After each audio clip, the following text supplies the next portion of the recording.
Do you believe that Jesus Christ can set you free?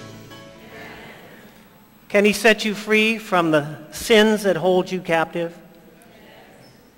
You know, I am dedicated to the work of health, and I want to spend as much time as I can over the next 4 days educating you on how you can have a wonderful life and also be freed from the things of your mind that may be affecting your immune system.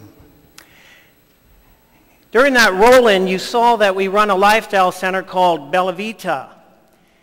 One of the most interesting things that I'm learning at Bella Vita, that regardless how many juices that I give to people, how many teaspoons of barley green, how many walks, how many hours in the sunshine, I notice that there's some people there that we can't get well. Or there seems to be some blockage that's occurring to the healing process. One of the modalities that we use at Bella Vita is the cold sheet treatment. A cold sheet treatment is a bathtub that we put in cayenne and ginger and mustard and different hot herbs, which you call the hot herbs, and we make a big tea in the bathtub, raising the temperature quite a bit, and 102-3 degree water. And you put the patient into the hot bathtub, and what this does is it increases the white blood cells and stimulates the immune system into fighting gear. It's a very intense modality, and while the patient is in the water, we also give them either ginger and peppermint or hyssop tea to cause more sweating from the inside out. And what's interesting is during this modality, there's a lot of release of toxins that take place. I mean, I see people get very lightheaded, they start crying, they get emotional. It's interesting during this modality that many times people confess their deepest pain. And it's not a pain as an arthritic pain in the elbow or an inflammation, let's say, within a knee. It's not even irritable bowel syndrome, but it's a father suffocating a little child while he rapes her. One patient at 10 was impregnated by her father. One man who was a minister confessed to me that he had murdered somebody but had told nobody, and he slit a man's throat with a razor blade. When I hear about these stories that are locked into the minds, the subconscious mind, no matter how they try to block it out of their life, it's still there as a cancer in a form eating at their life, their immune system. And I weep with them.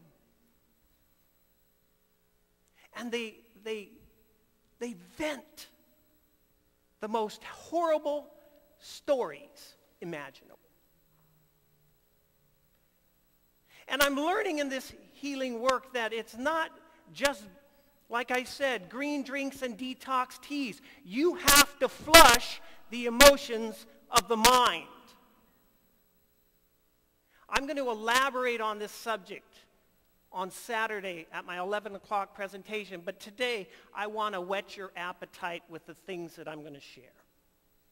Can attitude affect your healing? The human brain is the most extraordinary of all organs. Every desire, thought, emotion, every sensory awareness has its origin there. Beginning in childhood, this organ is influenced by and becomes plastic to every conscious experience. I remember listening to a series of tapes where the instructor, who was a psychologist, was speaking to a number of people, and he says, you know, it's interesting what we store in our subconscious mind and how that can be activated by a word. And he said, for instance, I'm going to give you one word in this audience, and I want to see the reaction you have when I say that word. And the word was strawberries. And he looked in the audience, and one person was licking their lips, and the other one was crying.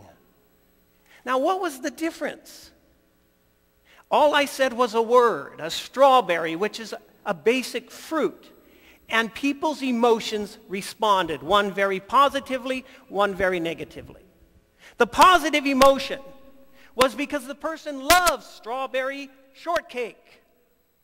The negative emotion was the young lady on the front row picked strawberries one summer, and the man who owned the field raped her in the strawberry shed. So, what you store in your mind, even the words that are expressed, can set off a chain reaction within your emotion for positive or for destruction. Healing or destruction. Emotions, memories, and experiences that no other person has ever had, it's quite the same way, are engraved, that have never had in the same way, are engraved in our brains. We learn and become mature as it matures, and as a consequence of gene combinations, it says our brain in essence becomes our conscious self. Each person's mind is the seat of a unique individuality. So this subject about the mind intrigues me because I remember when Dr. Schultz taught me the lesson that all disease is caused by blockages, whether it's in the arteries contributing to coronary heart disease, whether it's in the colon and it's contributing to Crohn's disease, hemorrhoids, irritable bowel function, or whether it's in your mind. He says diseases of the mind will manifest themselves physically in given time. So there's a very profound thought that I read in a book called Mind, Character, and Personality that said this: sickness of the mind prevails everywhere. 9/10 of the diseases from which men suffer have their foundation here. Did you get that? We're running around juicing, and we're running around exercising. We're joining the gyms, and we're going into saunas. But the statement just said that only 1/10 of your diseases are caused through violations of the physical. This is telling about violations of the spiritual. There's something that is causing disease far greater than eating wrong, and it has to do with what perhaps has happened to you in your past. Now, you're going to sit here and maybe make changes in regards to eating, but many of you will leave with the same locked pain. So Modern Manna's goal this year is that you will have an experience that is going to spark physical, mental, and spiritual health in a Christian perspective. Psychoneuroimmunology is new, but research is highly consistent with the idea that there is an inextricable interaction between mind and body at the heart of health and death. And I love the title of this book, Mind as Healer, Mind as Slayer. I had a lady checked into Bella Vita with her husband. He came because he had prostate cancer.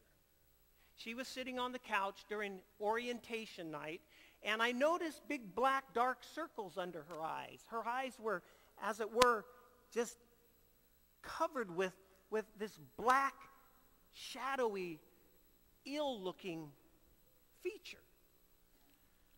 And when I gave the orientation, she said to me, "Do I have to go through this program too?"